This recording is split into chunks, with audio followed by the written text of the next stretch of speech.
Milyon-milyong pisong halaga ng ari-arian ang naabot sa sunog na tumupok sa Tutuban Mall sa Divisoria. Gayunman walang nasawi o nasaktan sa naturang sunog na naganap sa gitna ng pagbugsong buhos ng ulan. Mareport si Bernard Tan.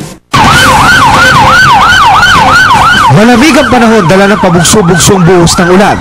Pero nagbabaga pa rin ang mga eksena sa Tutuban Market sa Divisoria, Maynila. Mag-aalauna na madaling araw nang magsimula ang apoy at inabot na ng umaga ang mga bumbero sa kanilang pakikipaglaban sa apoy.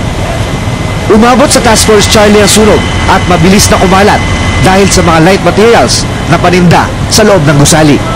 Ayon sa mga otoridad, nagsimula ang apoy sa garment section sa unang palapag ng Tutuban Mall pero hindi pa malaman kung ano ang sanhi nito.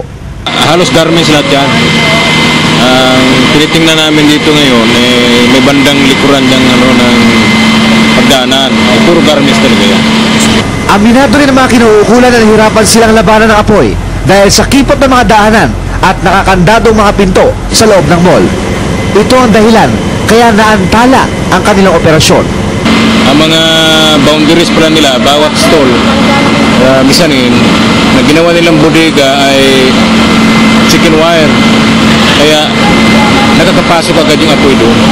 Tinatayang milyon-milyong piso ang naging halaga ng pinsala sa nangyaring sunog. Sa kabila nito, mabuti naman at walang nasaktan o nasawi. Para sa Telebisyon ng Bayan, Bernard Tan.